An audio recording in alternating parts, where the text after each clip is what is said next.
الحمد لله رب العالمين، والصلاة والسلام على أشرف الأنبياء والمرسلين نبينا محمد وعلى آله وصحبه أجمعين.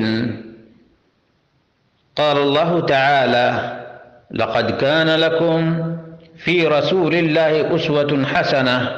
برادران اسلام، دینی اور ملی بھائیوں، دوستوں اور ساتھیوں، اللہ تبارک و تعالی ہم سب کو قرآن و سنت کی پیروی کرنے کی توفیق عطا فرمائے، اور جس طرح سے صحابہ کرام نے قرآن کریم کو اور سنت مصطفیٰ صلی اللہ علیہ وسلم کو سمجھا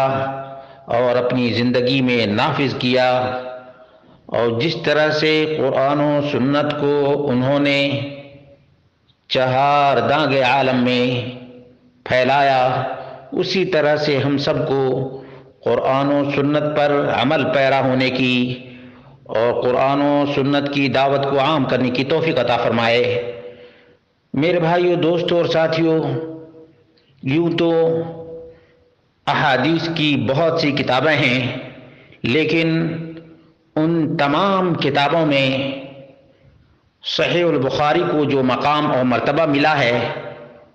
وہ دوسری کسی بھی حدیث کی کتاب کو نہیں ملا ہے۔ اور اس سلسلے میں علماء احناف نے بھی صراحت اور وضاحت کی ہے، چنانچہ ملا علی القاری الحنفی رحمہ اللہ نے اپنی کتاب مرقات المفاتیح شرح مشکات المصابیح جلد نمبر 1 صفحہ نمبر 58 پر کہا ہے کہ تمام علماء کا اتفاق ہے کہ صحیحین کو تلقی بالقبول حاصل ہے، اور یہ دونوں کتابیں تمام کتابوں میں صحیح ترین ہیں۔ اتنا ہی پر بس نہیں، بلکہ غلام رسول رضوی بریلوی خود اپنی کتاب تفہیم البخاری شرح صحیح البخاری جلد نمبر 1 صفحہ نمبر 5 پر لکھا ہے،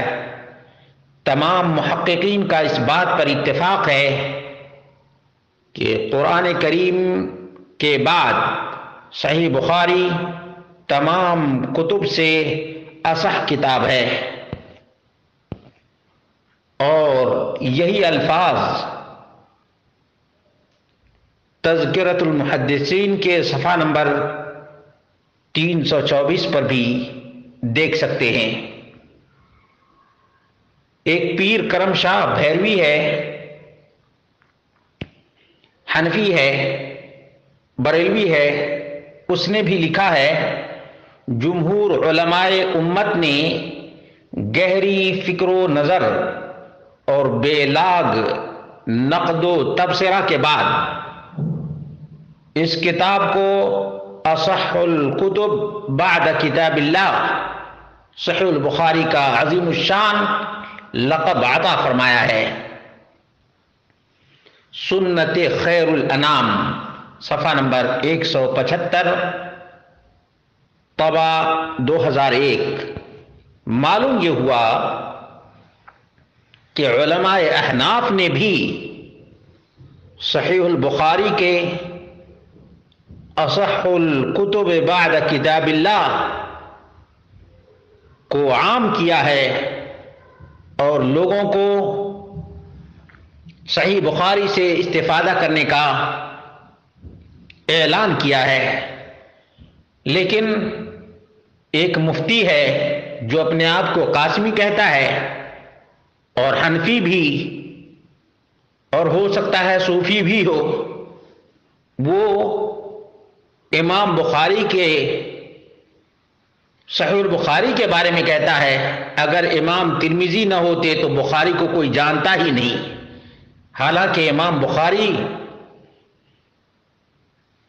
کے حفظ کی شہرت امام احمد بن حنبل کے زمانے میں ہو گئی تھی، اور صحیح البخاری کو امام احمد بن حنبل کے سامنے پیش کیا تھا، اور امام بخاری کے زمانے کے محدثین نے اعلان کیا تھا کہ صحیح البخاری کی جتنی مسند اور متصل حدیثیں ہیں وہ تمام حدیثوں سے صحیح ترین ہیں۔ آج یہ امام بخاری پر اس قسم کی بات کر رہا ہے، یہ اپنے آپ کو ذلیل کر رہا ہے، ایسے ہی جیسے کوئی سورج پہ تھوکتا ہے تو اسی پر آ کر گرتا ہے۔ اللہ رب العالمین سے دعا کرتے ہیں اللہ رب العالمین ایسے مفت خوروں کو ہدایت نصیب فرمائے، امام بخاری کی صحیح البخاری سے فیض یاب ہونے کی توفیق عطا فرمائے۔